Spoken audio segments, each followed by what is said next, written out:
Hello friends, Neena education की आज की क्लास में आप सभी का स्वागत है। आज हम सब जेपीएससी पीटी के एग्ज़ाम के अकॉर्डिंग करंट अफेयर्स के कुछ महत्वपूर्ण प्रश्न देखेंगे और ये प्रश्न कोरोना वायरस से रिलेटेड होंगे, क्योंकि पिछले कुछ समय में ये एक बहुत ही महत्वपूर्ण अध्याय रहा सभी के जीवन का। तो आगामी जो भी एग्ज़ाम होंगे वहाँ पर इस टॉपिक से प्रश्न तो आएंगे ही आएंगे। तो आज की क्लास में कुछ महत्वपूर्ण प्रश्न कोरोना वायरस से रिलेटेड मैंने लिए हैं। और फिर ऐसा नहीं कि आज की क्लास में जितने प्रश्न होंगे इतने ही हैं, कुछ और भी प्रश्न होंगे। मैं देखूंगी, जो भी मुझे ज़रूरी लगेगा आप लोगों को बताना मैं बताऊंगी। तो चलिए फिर स्टार्ट करते हैं। कोरोना वायरस से होने वाली बीमारी का नाम क्या दिया गया? तो कोविड-19। हर एक पॉइंट को ध्यान से देखेंगे, क्योंकि घुमा फिरा कर प्रश्न पूछे जाते हैं। कोविड-19 के बारे में कुछ बता दूं कि ये नामकरण इसका क्यों हुआ। पहले तो हम लोग जानते हैं कि चीन के वुहान से ये बीमारी पूरी दुनिया में फैल गई। इसे बहुत भारी वैश्विक बीमारी का दर्जा दिया गया। तो ये भी इम्पॉर्टेंट है कि चीन के वुहान शहर से ये फैली। अब कोविड-19 नाम क्यों पड़ा इसका, या फिर कहें कि इसका फुल फॉर्म क्या है, तो कोरोना वायरस डिजीज़ ऑफ 2019। इस वजह से इसे कोविड-19 कहते हैं। तो कभी कभी वर्ड को तोड़कर, जैसे कि CEO का क्या मतलब है तो कोरोना, VI का क्या मतलब है तो वायरस, तो 19 का क्या मतलब है तो 2019। इस प्रकार से तोड़ तोड़ के प्रश्न पूछ सका जा सकता है, एग्ज़ाम में आ सकता है। तो इसलिए ये डिटेल हुआ।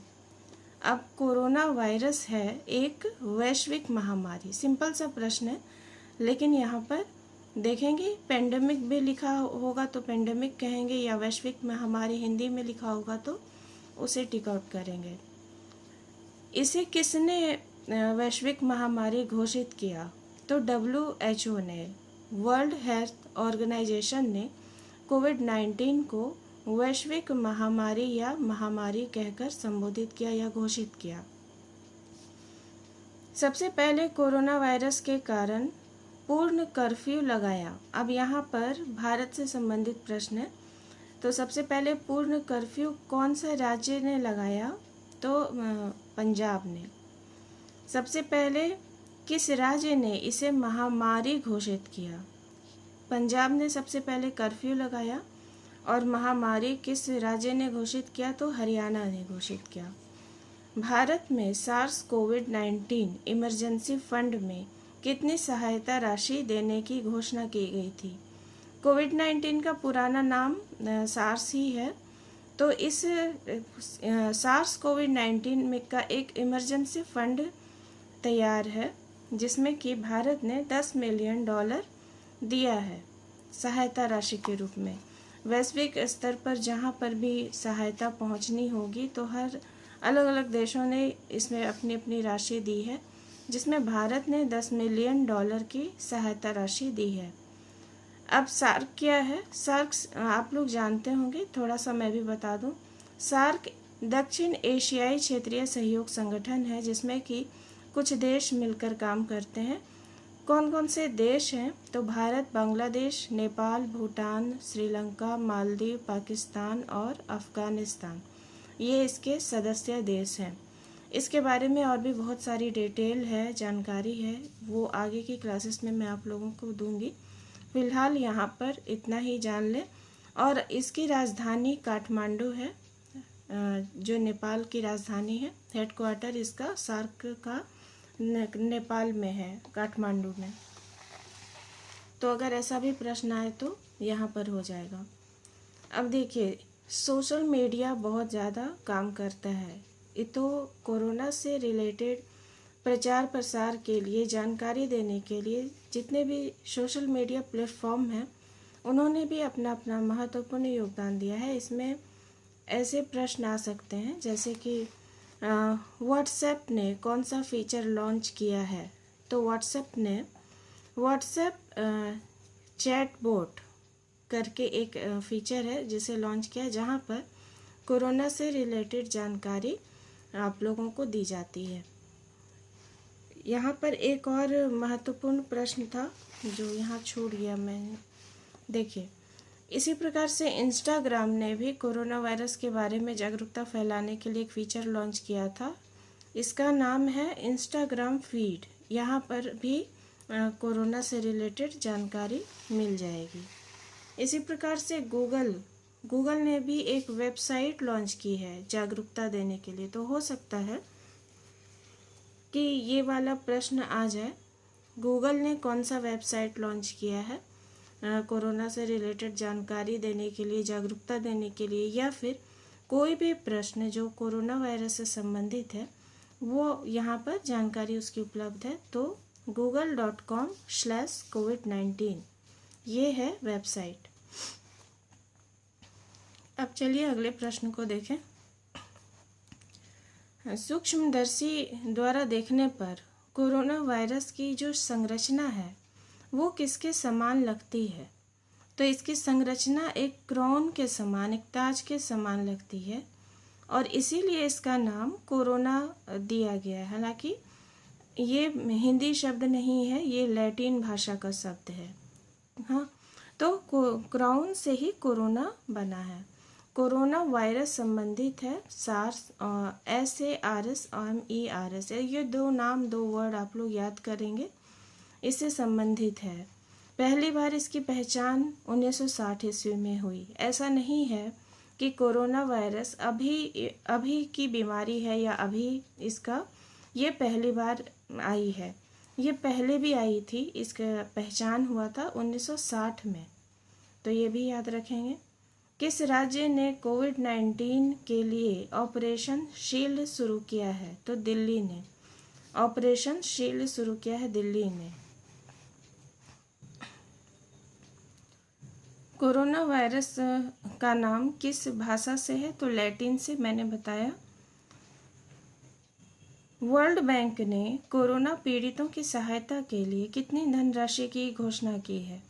तो वर्ल्ड बैंक ने $12 मिलियन की सहायता राशि की घोषणा की है। भारत ने 10 मिलियन की है और वर्ल्ड बैंक ने 12 मिलियन की घोषणा की है। किस भारतीय वैज्ञानिक की देखरेख में ऑस्ट्रेलिया में कोरोना वायरस की वैक्सीन का परीक्षण हुआ? तो SS वाटसन। ऑस्ट्रेलिया में जो वैक्सीन तैयार की जा रही है वो भारत के वैज्ञानिक हैं जिसकी देखरेख में, ये बड़ी बात है कि भारत के वैज्ञानिक की देखरेख में इस वैक्सीन का निर्माण किया जा रहा है। ये कौन से हैं वैज्ञानिक? तो SS वाटसन।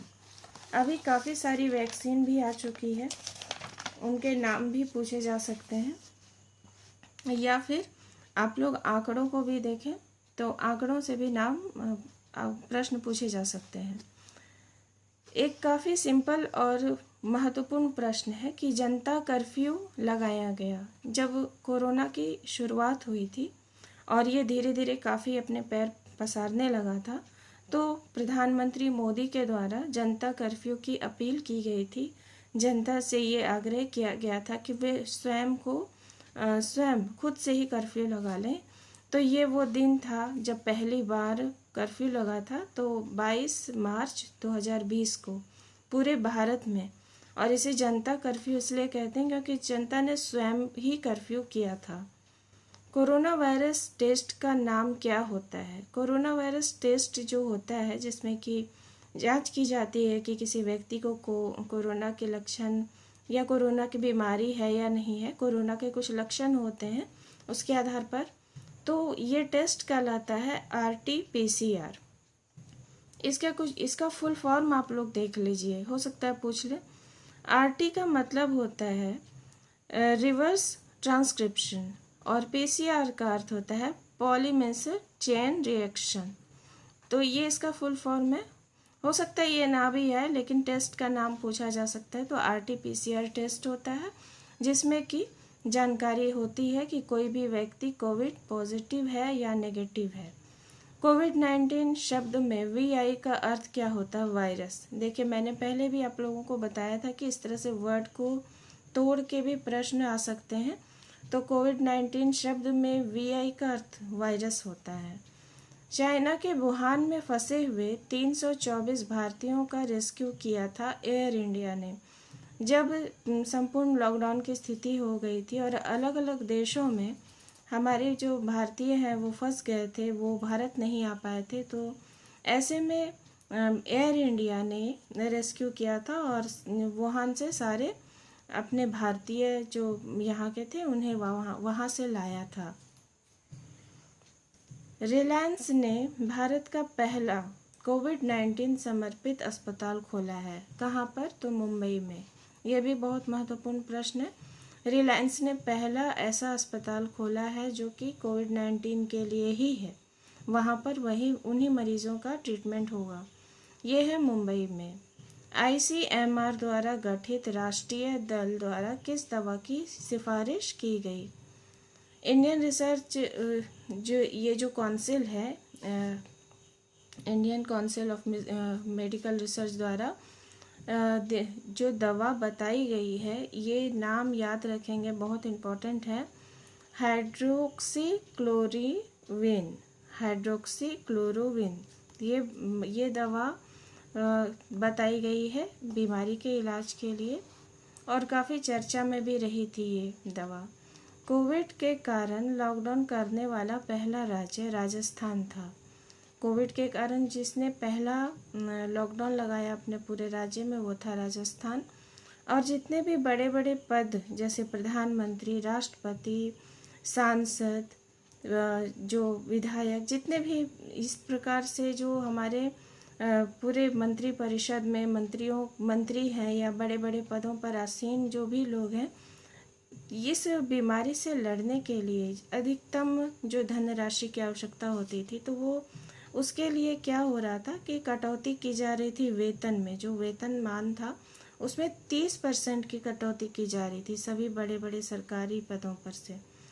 तो और ये राशि इलाज के लिए या रोगियों की सहायता के लिए दी जा रही थी। तो यहाँ से ये प्रश्न आ सकता है कि कितने प्रतिशत की कटौती हो रही थी? तो 30% की। कुछ प्रश्न और भी होंगे कोविड से रिलेटेड, तो वो नेक्स्ट क्लास में मैं और भी जो प्रश्न मैं आप लोगों को बताऊंगी उसके साथ उसे जोड़ दूंगी। तो अपने सुझाव मुझे दें, कमेंट में अपने विचार बताएं, क्लास कैसी लगी वो भी बताएं। नेक्स्ट वीडियो में मिलते हैं। धन्यवाद।